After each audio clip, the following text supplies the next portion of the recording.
Most people are not looking for success. They're looking for inner peace. Not the kind that comes from numbing yourself out or escaping from life, but the kind that lasts even when times get tough or chaotic. Mental harmony doesn't mean that your mind is silent all of the time.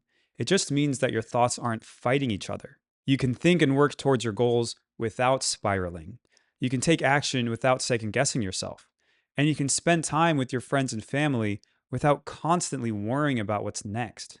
Mental harmony means that you have a more aligned mind and not one that is pulling you in opposite directions all the time, like a never ending tug of war. To achieve mental harmony, we want to end the inner tug of war. It's like we need to remove the batteries from the side that is not aligned with who we are. We want one side to win. And the secret to all of this is so much of this is not stored in the mind itself. This is why so many smart and capable people struggle to find calm and clarity. It's because they're trying to think their way out of a problem that exists below the level of thinking itself. In this video, I'm going to break it all down for you. So go ahead, click the like button, and let's dive in. So I've got my handy dandy iPad here, and I'm going to draw out this for you real quick. So what happens in another one of my videos, I talked about personal transformation and how there's 5 dimensions to it. I gave a whole framework. And one of those was the second dimension, where basically you have space, right? You have a plane on which you can move. This is a horrible 2-dimensional drawing. I'm not a great artist. So on this plane, you can move in whatever direction you want, right? So let's draw another one that's a little cleaner, right? And so let's say you're here. What if something is telling you to move in this direction? And also something else is telling you to move in this direction, the opposite direction. Or what if it's something telling you to move, in a angular direction, right? So that is what cognitive dissonance is. This is what we're talking about. Cognitive dissonance, that feeling of being pulled in 2 directions at the same time. The enemy of mental harmony is cognitive dissonance. So let's see what that looks like, right? If we have, I'm going to call him Zach. We have Zach here. He's, genuinely a pretty happy guy. And Zach has a lot of internal beliefs that are pulling him in different directions. Let's just say one set is pulling him in this direction, the other set is pulling him in this direction. So one of these set of beliefs could be, I want to be successful. And then on the other side, let's say we have rich people are bad people. If he wants to be successful and he thinks rich people are bad, then those are 2 different things going in 2 different directions. I'm really not good at drawing arrows, guys. I've said this before. The more lines I draw on top of it, it makes it better. Anyway, so that is one set of beliefs he could have, right? I want to be successful, pulling him towards fame and fortune. And another one that says rich people are bad, pulling him towards, I don't want to say poverty, but let's just say staying stuck. Okay, so what could another one be? This one could be, I want a loving and authentic relationship. A loving relationship will be an authentic one. It has to be an authentic one, right? If you're not being authentic, then you're not being true to yourself and it's not going to be a healthy relationship. So if you want a healthy, loving relationship, you've got to be authentic. And that could be one belief, right? Let's say he knows that cognitively, but at a deeper level, he has this core programming, this conditioning, this wiring that says, never rock the boat. Be a nice guy. And if he has conditioning that says, never rock the boat and be a nice guy, that's actually taking him away from his authenticity. And so that's another set of beliefs that's pulling him in one direction and it's keeping him stuck, right? One set is pulling him in one direction, another set is pulling him in the opposite direction. I think he looks a little creepy with just white eyes. There we go. That's better. Okay, so he wants to be successful and he wants a loving relationship, but he's a kind, nice guy, and he's just too much of a nice guy, right? People pleaser, and he thinks rich people are bad. So what about another one? Let's try. I want to be stress free and rest and relax. But then he has another, again, core belief on this side that says my productivity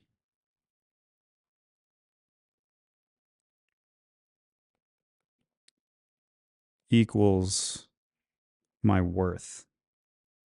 If I'm not being productive, if I'm not achieving, if I'm not getting things done, then who am I?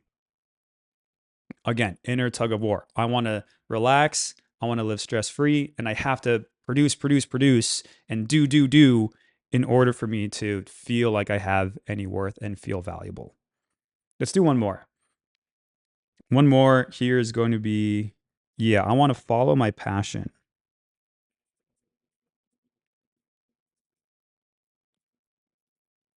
This one's interesting because I think you ask, you know, 10 different people, you're going to get 10 different answers on this one. And on this side, let's say my parents, coach, teachers, whoever said to get a safe job. We're going to put that in quotes. So you can see how we're going to go to red. Not necessarily that like one side is good or bad, but if these are the things that he wants, sorry, we're going to do that in green. If these are the things that he wants and these things are holding him back, this is what is called cognitive dissonance.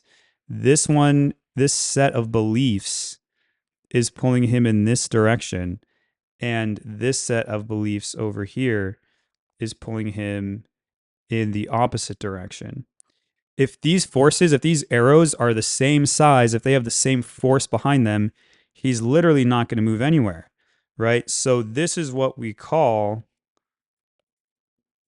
staying stuck. We don't want this. We don't want to stay stuck, but this is why it happens. We have been conditioned and programmed, right? This side is our conditioning, our programming,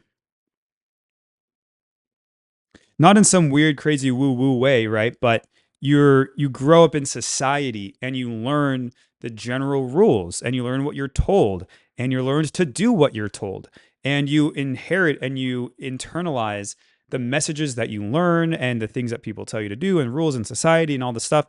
And so that becomes your conditioning. It becomes your programming, right? That is what this is. A lot of this can often be like core beliefs, and this can oftentimes be subconscious. When over here on this side, these are his desires, let's say, or his wants, right? These are things that he's deciding for himself. This is usually more conscious. And so you see that your subconscious mind, your conscious mind and your subconscious mind are the ones kind of in this tug of war, right? This one is saying we're going this way, and this one is saying, wait a minute, I want us to go this way. So the conscious and the subconscious can a lot of times be the ones that are at odds with each other.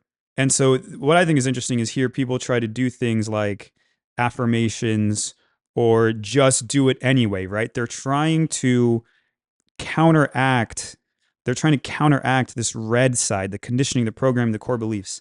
And I don't think that always works, but for some people it does, right? Affirmations, motivation here is very fleeting. Motivation, right? That's very short lasting. Do it anyway. And all of this, I'm going to do this in yellow. All of this, that was in yellow. I'm going to put into a category called force. It's kind of hard to see that. This is forcing it. You're trying to force your way through the problem, through the progress. What you're not doing is eliminating this, right? All of this red stuff here. So let's take a step back and look at what's happening here.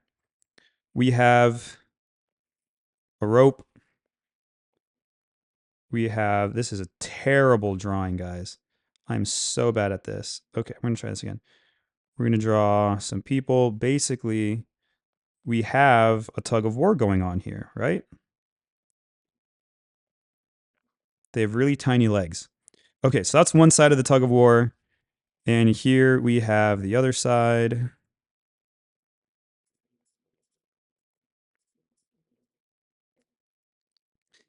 And so we have this internal tug of war. Tug of way, not tug of way, tug of war. Okay, so trying to add affirmations and add motivation and add, doing it anyway. It's like you're trying to add more people on this side, but they're really pretty weak. And maybe they're not even holding onto the rope, right? They're really not adding too much, or they're there for like a short amount of time and then they get tired and they fall away.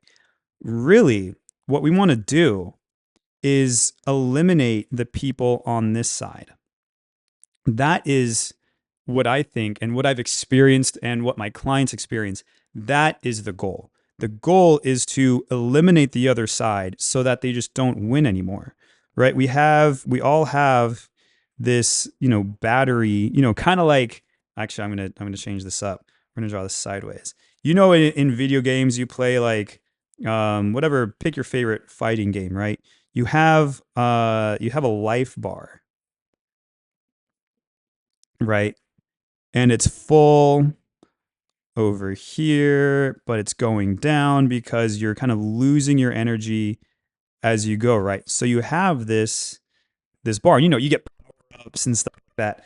But just the concept of I have this bar of life, of energy is basically what it is. And once your energy's gone, then you hope you have another life left and you keep playing the game.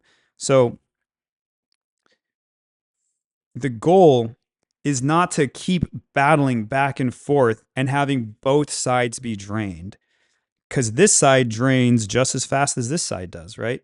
So what we really want to do is to have a third party come in and drain this side.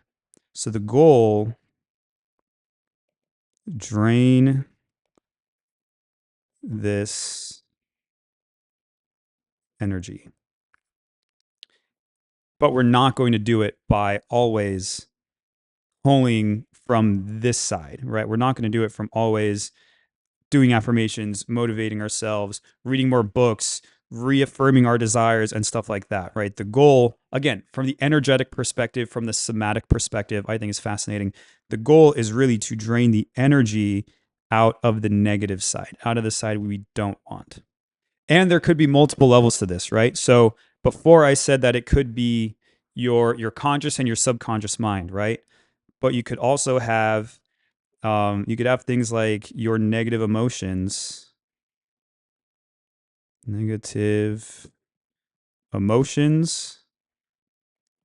on this side. And this could be things like self-doubt, self-criticism, right? I had a lot of self-criticism. I spent a lot of time kind of defeating and releasing, dissolving my inner critic. So you could have doubt, you could have criticism. It's not all necessarily, your conditioning and your programming and your beliefs, right? Your beliefs have words attached to them, right? Rich people are bad. Don't rock the boat. But when you come down to a deeper level where language does not exist, you have the emotions, the feelings of doubt, criticism. There could also be just apathy, like not really caring for much or to do much, imposter syndrome. This could be a big one for people, right? Maybe you feel like you're not enough. We all have these feelings. I've had these feelings for sure, right? And so you can try to come at it with, the positive emotions. And this I think is interesting. This is what like Joe Dispenza talks about, where you think about, you know, joy, gratitude, just happiness, love. If you're anything like me, this side is a challenging one for you. This left side, the positive emotions, I had a big struggle forcing myself to feel these emotions. And so I had to find another way because the negative emotions weren't going to just be overloaded, or not overloaded, but overwritten by focusing on feeling the positive ones. I had a challenge feeling the positive emotions.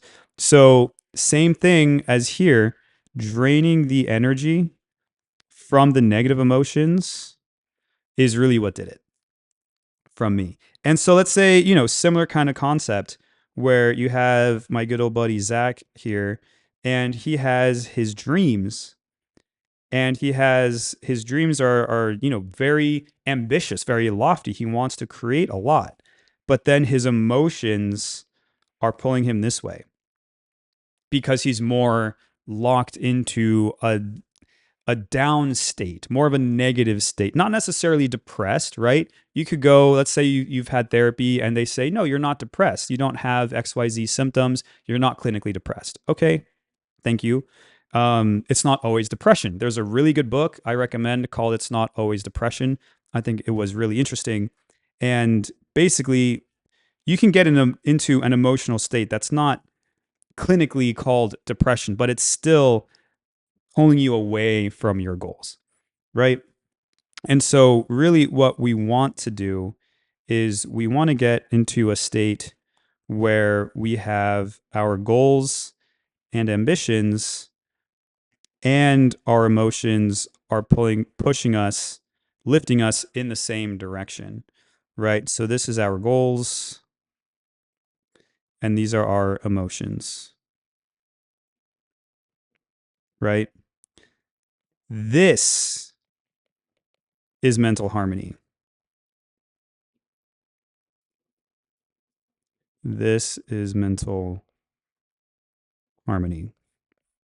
When what you want and your emotions are pointing in the same direction, when you don't have these in the way, where you've drained the life from this side and it's weak, it's not zero, but you know how to strike it down. These guys are gone. We've eliminated them, or at least maybe there's only one guy standing left, right? Maybe there's only one guy and he's still holding the rope, but everyone else is gone. We've removed the energy from the side. It's an energy problem. That's really what it is. This is what mental harmony is. So to do this, to get to the point where you're actually feeling more harmonious with your inner self, you need to pick a side. You have to start with picking a side.